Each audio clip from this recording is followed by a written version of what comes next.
আল্লাহ রাব্বুল আলামিন বলেছেন হাদিসে কুদসি যে আল্লাহ পাক যেগুলো ফরজ করেছেন, ওয়াজিব করেছেন, এগুলো যখন একজন বান্দা নিয়মিত করতে থাকে এবং এর সাথেও নফল কাজ করতে থাকে, আল্লাহ পাক সেই বান্দাকে ভালোবেসে ফেলেন। যখন আল্লাহ পাক কাউকে ভালোবাসেন তখন জিবরাইল আলাইহিস সালামকে ডেকে নিয়ে আসেন, ডেকে নিয়ে এসে বলেন যে পৃথিবীতে অমুকের পুত্র অমুক, তাকে আমি ভালোবাসি, হে জিবরাইল তুমিও তাকে ভালোবাসো। এরপর জিবরাইল আলাইহিস সালাম তাকে ভালোবাসতে থাকেন এবং অন্যান্য মালায়েকাদেরকে ডেকে জিবরাইল আলাইহিস সালাম বলেন, আল্লাহ অমুককে ভালোবাসেন, আমিও তাকে ভালোবাসি, তোমরা সবাই তাকে ভালোবাসো। এরপর সমস্ত ফেরেশতারা তাকে ভালোবাসতে শুরু করে। এরপর ফেরেশতা মণ্ডলী পৃথিবীতে আসেন, এসে দুনিয়াবাসীকে উদ্দেশ্য করে বলেন যে অমুকের পুত্র অমুককে আল্লাহ ভালোবাসেন, জিবরাইল ভালোবাসে, আমরা ভালোবাসি, তোমরা সবাই তাকে ভালোবাসো। এরপর দুনিয়ার মানুষদের কাছে তার মর্যাদা বাড়িয়ে দেওয়া হয়, তার দিকে মানুষের মনকে ঘুরিয়ে দেওয়া হয় এবং তার প্রতি মানুষের ভালোবাসা সৃষ্টি করে দেওয়া হয়। আল্লাহ পাকের নূর যখন আপনার ভিতরে আসবে, ইনশাআল্লাহ দেখবেন আল্লাহ রাব্বুল আলামিন আপনার হাতে তার দ্বীনের পতাকা দিবেন ইনশাআল্লাহু আযজা ওয়া জাল্লা। তাসকিয়ার প্রয়োজন, তাসকিয়া না আসলে নূর আসবে না। লাভ নাই ভাই, প্রচুর ইবাদত বন্দেগী করে মনের মধ্যে অহংকার রেখে কোনো লাভ নাই। অনেক কিছু করছেন, নিজেকে মনে করছেন আপনি সুপিরিয়র, অন্যরা সব ককরোচ, আপনি জান্নাতের ডিলার, লাভ নাই। ইবলিসের আকীদা এটা ইবলিসের আকীদা, খলাকতানি মিন নার ওয়া খলাকতাহু মিন তিন। এখন যারা ইসলামের বিপক্ষে আছে তাদের মধ্যে থেকে আল্লাহ পাক খালিদ এবং ওমর রাদিয়াল্লাহু আনহুর মতো সাহাবী বের করতে পারেন। আল্লাহ পাকের সুন্নাহ বোঝা খুব দুষ্কর। যাকে আপনি তুচ্ছ করছেন আল্লাহ পাক তাকে হেদায়েত দিয়ে আপনার চেয়ে বড় জায়গায় নিয়ে যেতে পারেন। যাকে আপনি বড় কাফের মনে করছেন আল্লাহ পাক কাল তাকে হেদায়েত দিয়ে ইসলামের খেদমত করাতে পারেন। আবার আল্লাহ পাক আপনাকে, যিনি 5 ওয়াক্ত নামাজ পড়ছেন, রোজা রাখছেন, আপনাকে পথভ্রষ্ট করে দিয়ে জাহান্নামে নিতে পারেন। অতএব আত্ম অহংকারের কোনো সুযোগ নাই, তাসকিয়া দরকার। কদ আফলাহা মান যাক্কাহা ওয়া কদ খাবা মান দাসাহা। قد أفلح من تزكى وذكر اسم ربه فصلى بل تؤثرون الحياة الدنيا والآخرة خير وأبقى। তাসকিয়ার পরে কি করবেন? চেষ্টা করেন হালাল রিজিক অন্বেষণ করার। আল্লাহর ওয়াস্তে সুদ খায়েন না, আল্লাহর ওয়াস্তে ঘুষে যায় না, আল্লাহর ওয়াস্তে, আল্লাহর দোহাই দিয়ে বলছি দুর্নীতি করেন না, আল্লাহর ওয়াস্তে মানুষের সম্পদ আত্মসাৎ করেন না। আল্লাহকে ভয় করেন, আল্লাহর ওয়াস্তে করেন, আল্লাহর ওয়াস্তে ছেড়ে দেন। হাত জোর করে রিকোয়েস্ট করছি, সুদ খায়েন না। নিজের মায়ের সাথে জেনার মতো অপরাধ, নিজের মায়ের সাথে জেনার মতো অপরাধ, এটা আমার কথা নয়, এটা মুহাম্মদ সাল্লাল্লাহু আলাইহি ওয়াসাল্লামের কথা।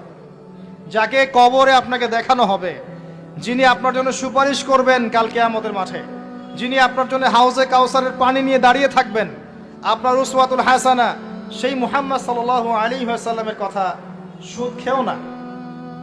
এর সর্বনিম্ন পাপ নিজের মাকে বিয়ে করা, নিজের মায়ের সাথে জেনা করা। কেউ যদি এই সমাজে নিজের মায়ের সাথে জেনা করে থাকে, কালকে সকালে রাস্তায় বের হয়, আপনি চাইবেন তাকে রজম করে মেরে ফেলতে, চাইবেন না?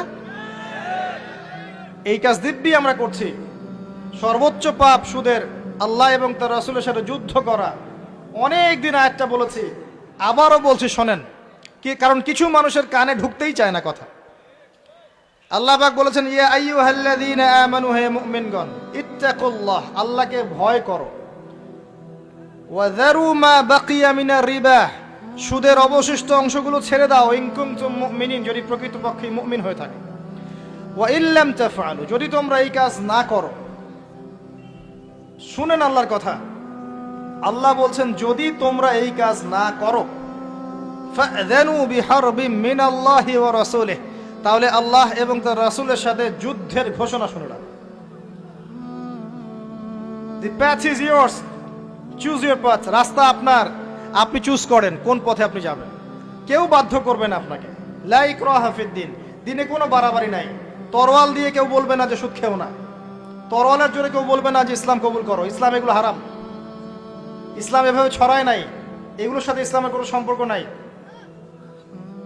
ইসলামের নামে যারা সন্ত্রাসবাদ ছড়িয়েছে এবং জঙ্গিবাদ ছড়িয়েছে, এগুলোর সাথে ইসলামের কোনো সম্পর্ক নাই। ইসলাম বাধ্য করবে না আপনাকে, কিন্তু আপনি রাস্তা, ওয়াহাদাইনাহুন নাজদাইন, দুইটা পথ আমি দেখিয়ে দিয়েছি, আপনি একটা চুজ করেন। ইম্মা শাকিরা ওয়া ইম্মা কাফুরা, ইচ্ছা হলে আপনি কুফরি করেন, ইচ্ছা হলে কৃতজ্ঞ হন। আল্লাহ বলেছেন সুদ খেও না, নিজের মায়ের সাথে জেনা করা, আল্লাহ এবং তার রাসূলের সাথে যুদ্ধ করা। আপনি পথ চুজ করেন। একটা টাকা যদি হারাম থাকে রিজিকে, আপনার ইবাদত কবুল হবে না।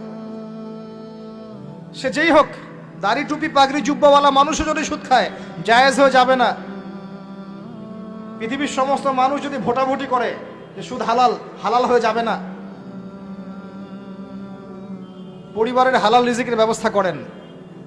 অনেক মানুষ দেখা হয়, কথা হয়, মেসেঞ্জারে টেক্সট করে, হোয়াটসঅ্যাপে নক করে, যে বড় চাকরি করতো, 60,000 70,000 80,000 টাকা বেতন পেত, তখন রিজিকে বরকত ছিল না, ছেড়ে দিয়েছে, চায়ের দোকান দিয়েছে, এখন রিজিকে বরকত আছে।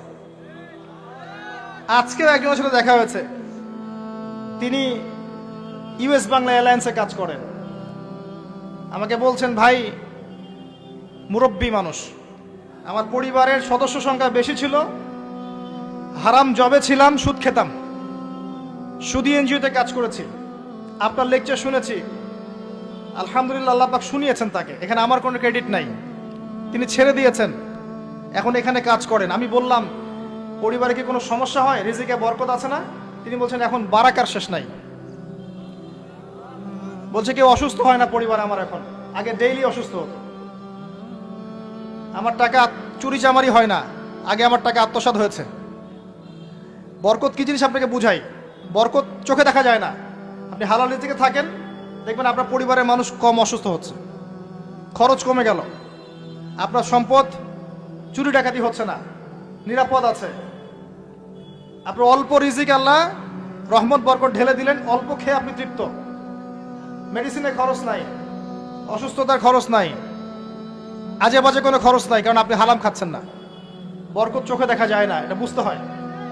আবার দেখবেন মাসে কোটি টাকা আর্ন করছেন, এই যে বড় একটা ক্যান্সার, এই যে একটা রোগ শেষ হচ্ছে আরেকটা শুরু হচ্ছে, বাবার অসুখ, মায়ের অসুখ, এই সমস্যা ওই সমস্যা, একটার পর একটা লেগেই আছে।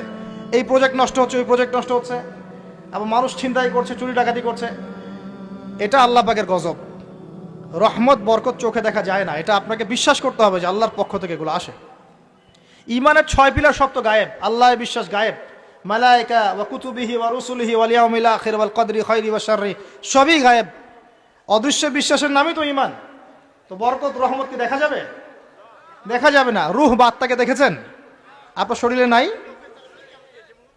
এইভাবেই আল্লাহর রহমত বরকতে বিশ্বাস করতে হবে। আল্লাহ পাক ইনশাআল্লাহ তাআলা আপনার হালাল অল্প রিজিকে বারাকা দিবেন ইনশাআল্লাহ।